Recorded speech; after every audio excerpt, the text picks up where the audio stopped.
എല്ലാവർക്കും നമസ്കാരം. Welcome to tasty innovations. ഇന്നത്തെ നമ്മുടെ റെസിപ്പി വെള്ളക്കടല വെച്ചിട്ടുള്ളൊരു കുറുമയാണ്. ഇഞ്ചി വെളുത്തുള്ളി ഒന്നും ചേർക്കാതെ വളരെ പെട്ടെന്ന് തയ്യാറാക്കാൻ പറ്റുന്നൊരു കുറുമയാണ്. അപ്പോൾ നമുക്ക് വീഡിയോയിലേക്ക് പോവാം. അപ്പോൾ അതിൻ്റെ മുന്നേ ആദ്യമായിട്ടാണ് നിങ്ങൾ ഈ ചാനൽ കാണുന്നുണ്ടെങ്കിൽ പ്ലീസ് സബ്സ്ക്രൈബ്, തൊട്ടടുത്തുള്ള ബെല്ലൈക്കൺ അമർത്തി ഓൾ എന്ന് പ്രസ് ചെയ്യുക. അപ്പോൾ നമുക്ക് വീഡിയോയിലേക്ക് പോവാം. ഞാനിവിടെ 1 കപ്പ് വെള്ളക്കടലയാണ് എടുത്തത്. അത് തലേ ദിവസം വെള്ളത്തിലിട്ട് കുതിർത്തിയെടുത്തതാണ്. ഇനി ഇതൊന്ന് വേവിച്ചെടുക്കണം. അപ്പോൾ നമ്മളുടെ കടല നന്നായിട്ട് വെന്തിട്ടുണ്ട്. ഞാൻ കുക്കറിലിട്ടിട്ടാണ് വേവിച്ചത്. ഉപ്പും ചേർത്തിട്ടാണ് വേവിച്ചത്. കുറുമയ്ക്ക് വേണ്ടിയിട്ട് നമുക്കൊരു അരപ്പ് തയ്യാറാക്കണം. അപ്പോൾ അതിന് വേണ്ടിയിട്ട് 1/3 കപ്പ് ചിരകിയ നാളികേരം, ഒരു 4 കാഷ്നട്ട്, 1/2 ടീസ്പൂൺ വീതം പെരിഞ്ജീരകം, കസ്കസ്, പിന്നെ ഒരു 10 കുരുമുളക്, ഇത്രയും കൂടി ചേർത്ത് മിക്സിയിൽ കുറച്ച് വെള്ളവും ചേർത്ത് നന്നായിട്ട് അരച്ചെടുക്കണം. നമ്മൾ അരച്ച മിക്സ് ഇവിടെ റെഡി ആയിട്ട് വെച്ചിട്ടുണ്ട്. ഇനി നമുക്ക് കറി ഉണ്ടാക്കാം. അതിന് വേണ്ടിയിട്ട് നമ്മളൊരു പാൻ വെച്ചിട്ടുണ്ട്. അതിലേക്ക് ഒരു 1.5 ടേബിൾ സ്പൂണോളം വെളിച്ചെണ്ണ ചേർത്ത് കൊടുക്കുകയാണ്. വെളിച്ചെണ്ണയാണ് ഉപയോഗിക്കുന്നത്. എണ്ണ ചൂടായിട്ട് വരുമ്പോൾ അതിലേക്ക് ഒരു ചെറിയ കഷ്ണം ബേ ലീഫ്, 2 ഏലക്ക, 2 ഗ്രാമ്പൂ, ഒരു ചെറിയ കഷ്ണം പട്ട, ഇത്രയും കൂടി ചേർത്തൊന്ന് വഴറ്റി കൊടുക്കാം. സ്പൈസസ് ഒന്ന് ചൂടായിട്ട് വരുമ്പോൾ അതിലേക്ക് നമ്മൾ അരിഞ്ഞു വെച്ചിരിക്കുന്ന സവാള ചേർത്ത് കൊടുക്കാം. ഒരു ചെറിയ സവാള ചെറുതായിട്ട് അരിഞ്ഞതാണ്. പിന്നെ അതിലേക്ക് ആവശ്യത്തിന് കറിവേപ്പില, പച്ചമുളക് നിങ്ങളുടെ എരിവിനനുസരിച്ച് ചേർക്കാം. നമുക്കിനി വഴറ്റി കൊടുക്കാം. സവാള നല്ല ബ്രൗൺ കളർ ആവേണ്ട ആവശ്യമില്ല, ഒന്ന് വെന്ത് കിട്ടിയാൽ മാത്രം മതി.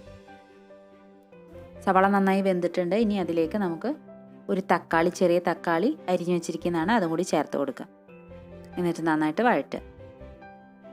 തക്കാളി നന്നായിട്ട് വഴറ്റിയ ശേഷം അതിലേക്ക് ഒരു 1/2 ടീസ്പൂണോളം മഞ്ഞൾപ്പൊടി, 1 ടീസ്പൂണോളം മുളക് പൊടി നിങ്ങളുടെ ഇഷ്ടത്തിനനുസരിച്ച് ചേർക്കാം, എരിവിനനുസരിച്ച്.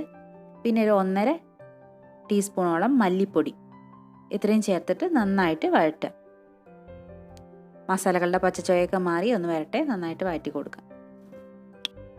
ഇനി ഇതിലേക്ക് നമ്മൾ ഒരു 1/2 ടീസ്പൂണോളം ഗരം മസാല കൂടി ചേർത്തിട്ട് ഒന്ന് വഴറ്റി കൊടുക്കാം. നമ്മളെ മസാല നന്നായിട്ടായിട്ട് വന്നിട്ടുണ്ട്. ഇനി അതിലേക്ക് നമ്മൾ നേരത്തെ വേവിച്ച് വെച്ചിരിക്കുന്ന വെള്ളക്കടല, അതിൻ്റെ വേവിച്ച വെള്ളത്തോട് കൂടിയിട്ടാണ് നമ്മൾ ചേർക്കുന്നത്. അത് ചേർത്ത് കൊടുക്കാം. നമുക്ക് വേവിച്ച വെള്ളം കുറവാണെന്നുണ്ടെങ്കിൽ കുറച്ചുകൂടി വെള്ളം ചേർത്ത് കൊടുക്കുക ഈ സമയത്ത്. എന്നിട്ട് നന്നായിട്ട് വേവിച്ചെടുക്കാം. തിളയ്ക്കുന്നത് വരെ നമുക്ക് വെയിറ്റ് ചെയ്യാം. നന്നായിട്ട് തിളയ്ക്കാൻ തുടങ്ങിയിട്ടുണ്ട്. അപ്പോൾ നമുക്ക് ഈ സമയത്ത് ഉപ്പ് കുറവാണ് തോന്നുകയാണെങ്കിൽ കുറച്ചുകൂടി ചേർത്ത് കൊടുക്കാം. എന്നിട്ട് നന്നായിട്ട് വേവിച്ചെടുക്കാം. മസാലയൊക്കെ കടലയിൽ നന്നായിട്ട് പിടിച്ച് വന്നിട്ടുണ്ട്. ഇനി അതിലേക്ക് നമ്മൾ നേരത്തെ അരച്ച് വെച്ചിരിക്കുന്ന നാളികേരത്തിൻ്റെ മിക്സ് ചേർത്ത് കൊടുത്തിട്ട് നന്നായിട്ട് ഇളക്കിയെടുക്കുക. ഈ സമയത്ത് നമ്മൾ കറിയുടെ വെള്ളത്തിൻ്റെ അളവും ഉപ്പിൻ്റെ അളവൊക്കെ നോക്കിയിട്ട് കറക്റ്റായിട്ട് ചേർത്ത് കൊടുക്കാം.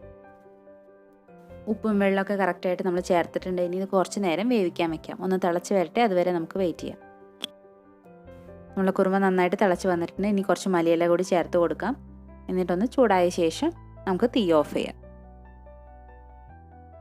അങ്ങനെ നമ്മളെ കുറുമ റെഡി ആയിട്ടുണ്ട്. ഇത് ചപ്പാത്തിക്കും അപ്പത്തിൻ്റെ കൂടെയൊക്കെ നല്ല കോമ്പിനേഷനാണ്. അപ്പോൾ എന്തായാലും ട്രൈ ചെയ്ത് നോക്കുക. നിങ്ങൾക്ക് ഇഷ്ടപ്പെട്ടെങ്കിൽ നിങ്ങളുടെ അഭിപ്രായം കമൻസിലൂടെ അറിയിക്കുക. നമുക്ക് വീണ്ടും പുതിയ റെസിപ്പീസായിട്ട് കാണാം. അപ്പോൾ അതിന് മുന്നേ ചാനൽ സബ്സ്ക്രൈബ് ചെയ്യാൻ മറക്കരുത്. നമുക്ക് വീണ്ടും കാണാം. താങ്ക്